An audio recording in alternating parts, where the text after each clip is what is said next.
sebagai pembaca materi.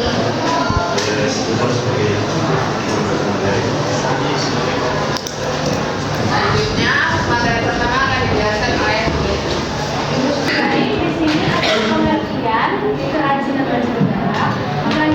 Kerajinan mancanegara secara global merujuk pada hasil karya seni dan keterampilan dari berbagai negara yang mencerminkan budaya, tradisi, dan sejarah masing-masing bangsa.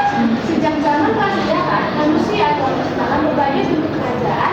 Kerajinan menyumbangkan alami seperti batu, tanah liat, dan tulang yang kemudian berkembang besar pada peradaban kuno seperti Mesir dengan perhiasan Asia, Cina dengan porselin dengan ukiran giok, Yunani dan Romawi dengan bahan bangunan serta mozaik, hingga Mesopotamia dengan anyaman dan perhiasan. Memasuki abad pertengahan, kerajinan semakin berkembang dengan munculnya kaligrafi Islam, karpet Persia, seni kaca kaki di Eropa, dan batik di Asia Tenggara. Sejarah akan dibacakan oleh Leila. Yaitu ada sejarah kerajinan. Yang pertama itu adalah tahun 1000 sebelum Masehi. Kerajinan sederhana merupakan yang bercerita lukisan gua tanpa identitas etnis dan budaya. Yang B itu ada peradaban kuno. 3150 sampai 400 sebelum Masehi. Yang pertama ada Mesir kuno, yaitu 3100 sampai 30 sebelum Masehi. Ini rawan hierarki sosial termasuk patung, piramida, kuil, hieroglif, dan perhiasan. Yang kedua ada Yunani dan Romawi, yaitu dari tahun 1500 sampai 200 sebelum Masehi. Kerajinan realis dengan fungsi dan bentuk yang jelas. Yang ketiga ada dinasti Han atau Song dari 206 sampai 1120 Masehi. Ini berkembang bersama sejarah Tiongkok, menghasilkan kata sutra, porselin, kaligrafi, dan lukisan. Selanjutnya akan dibacakan oleh Dan berikutnya ada di abad pertengahan pada tahun 1450 sampai 1400 Masehi. Terus beberapa contohnya itu ada mozaik dan didapati sebagai hiasan dan mengatur cahaya bangunan perkenaan. Terus yang ini ada bahan keran atau berview pada tahun 1400 sampai 1600 Masehi.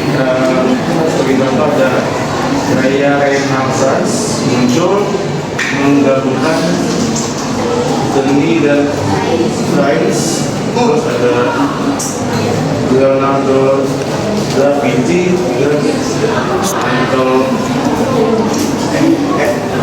belum menciptakan karya terkenal seperti Darwin dan Beta. Terus yang terakhir ada modern pada tahun 1660 sampai sekarang. Nah, ini berbasis di teknologi untuk produksi massal tetap mempertahankan produk budaya sebagai identitas budaya. Dan selanjutnya itu ada contoh kerajinan di Indonesia. Yang itu ada di Labas sebagai contoh gambar kerajinan prasejarah 4000 Masehi. Yang ini ada contoh kerajinan Mesir kuno. Yang sebelahnya ada contoh gambar kerajinan Yunani kuno. Yang sebelahnya lagi ada contoh kerajinan di zaman dinasti Han. Yang sebelahnya lagi ada contoh kerajinan abad pertengahan.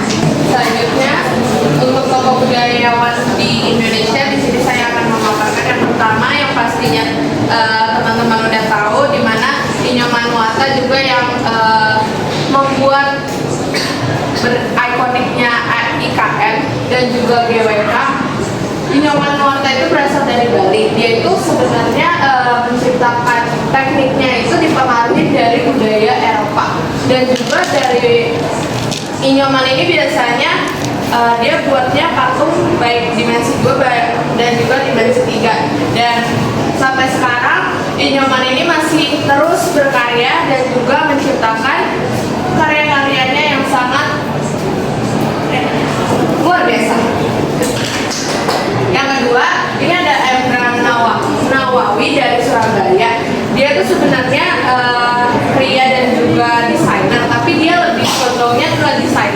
Dan juga dia biasanya mendesain baju-baju buat model baik untuk pertunjukan di dalam negeri maupun di luar negeri.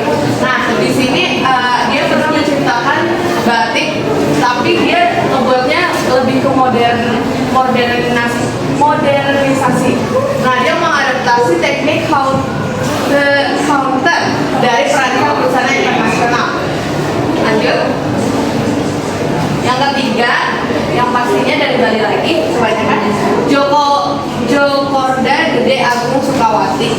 Dia Djokorda ini juga tetap eksisnya di dunia patung di Bali, dan juga dia ini lebih terpengaruh dengan seni-seni dari Hindu Buddha. Jadi bisa dilihat sendiri di sini tuh kayak patungnya itu lebih condong ke arah Tionghoa. Lanjut, di sini ada Gothic Swan. Gothic Swan ini salah satu budayawan yang disukai sama Soekarno, FYI, dan dia sudah almarhum. Dia adalah perancang. Dia juga salah satu perancang model-model batik. Jadi dia itu terpengaruh oleh budaya Tionghoa juga dan juga Eropa. Jadi bisa dilihat, tapi dia lebih condongnya ke Tionghoa. Soalnya dari desain-desainnya tuh kebanyakan lebih mengarah ke garis-garis Tionghoa. Dan yang terakhir itu ada Gusti Ayu Kadek Murniasi. Gusti Ayu Kadek Murniasi ini berasal dari Bali juga. Nah, kalau teman-teman lihat, dia itu karya-karyanya itu lebih condong ke arah emang modern banget, modern art gitu. Tapi dia biasanya bikin patung. Nah, terpengaruh oleh budaya Eropa juga, yaitu ada kontemporer, ekspresionisme dan juga surrealisme. Jadinya lebih modern lah, bisa kelihatan modern art banget. Iya, selain budaya orang dalam kreativitas dalam masyarakat, ruang untuk para chef dalam pengetahuan saja meningkatkan pendapatan ekonomi. Ada juga dampak negatifnya. Dampak negatif pertama, budaya lokal tergerus dan menghilang, menurunkan nasionalisme, memulai kesenjangan sosial, membangun pola hidup konsumtif, meninggi rasa kebangsaan terhadap produk negara sendiri. Oke, selanjutnya ada contoh kerajinan mancanegara. Pertama itu berbahan keramik, ada royal batu dari Belanda, terus proses dari kulit dari Amerika, handuk dari bahan tekstil dari Korea Selatan. Selanjutnya ada dari berbahan kayu, yaitu bumerang dari Australia. Ada yang berbahan tulang, yaitu namanya kolmogori dari Rusia. Dari anyaman bambu itu dari Jepang. Dari logam, yaitu piring perak bukan dari India. Enggak, lu. Gua juga lah, tunggu gua. Kerajinan mancanegara memiliki keunikan khas yang mencerminkan budaya asalnya, seperti batik dari Indonesia, keramik dari Tiongkok, dan ukiran dari Afrika. Pengaruhnya terhadap kerajinan Nusantara terlihat dalam teknik, motif, dan bahan yang diadaptasi dari berbagai budaya asing. Globalisasi mendorong pertukaran ide dan inovasi, memperkaya kreativitas pengrajin lokal. Dengan demikian, kerajinan Nusantara terus berkembang tanpa kehilangan identitas budaya. Baik, sekian pemaparan materi dari kelompok kami. Kurang lebihnya mohon maaf. Wassalamualaikum